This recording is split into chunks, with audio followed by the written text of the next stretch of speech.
Welcome to the OOV Daily Reflection for Sunday, January 30th.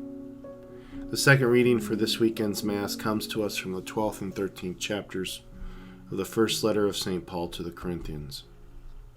It reads, Brothers and sisters, strive eagerly for the greatest spiritual gifts, but I shall show you a still more excellent way. If I speak in human angelic tongues but do not have love, I am a resounding gong or a clashing cymbal. And if I have the gift of prophecy and comprehend all mysteries and all knowledge, if I have faith so as to move mountains but do not have love, I am nothing. If I give away everything I own, and if I hand my body over so that I may boast but do not have love, I gain nothing. Love is patient. Love is kind.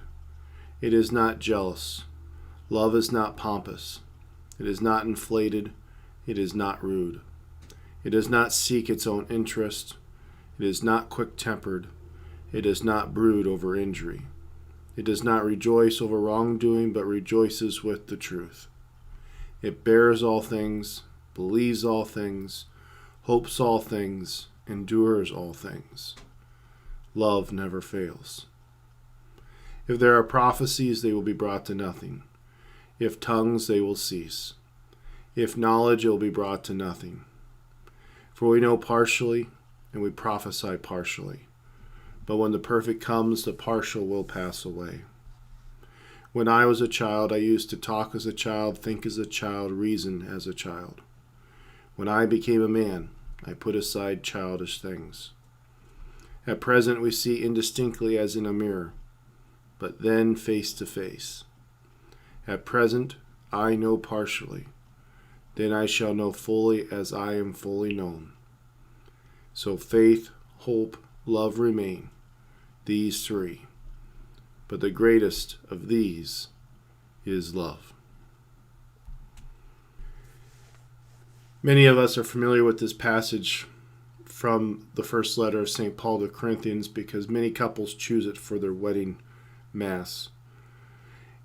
And the reason is obvious, because the instruction of St. Paul about the importance of the theological virtue of love really help couples to not only understand what God will provide them through grace and faith in their marriage, but also it sets forth the ideal of how grace and how God's help is to truly change, inspire, and guide couples throughout their lives. But one of the interesting things about this passage that's also important for us to realize is that St. Paul is talking also about how we are to mature in love. At the end of the passage, he talks about putting away childish things. And yes, Christ says that we need to be like a child in terms of our faith. But also what we have to acknowledge is that there are some things that are immature, some things that are not helpful as we live out our lives. And one of those realities is selfishness and pride, which are both antithetical to love. So in order to achieve this great level of love, we not only have to live in faith, not only do we have to let God's grace truly transform our lives, but we also have to make sure that we are maturing, that we are allowing ourselves to truly let all of the sinful, selfish ways of our lives pass away, so that we can truly reach the levels of love that are possible in each of our lives when, again, we do not hold on to sinful ways and we let God's grace transform our lives. So when St. Paul tells us that love never fails, he does mean it.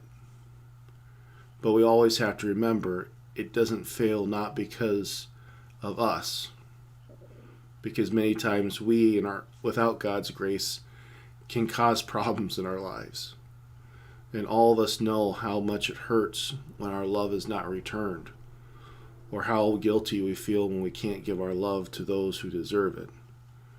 But love never fails, because if we truly work at allowing God's grace to transform our lives and turn away from sinful actions in the past, we can move towards achieving this great vision of love, where we can be patient, where we can be kind, where we can truly be the loving presence of Christ in people's lives.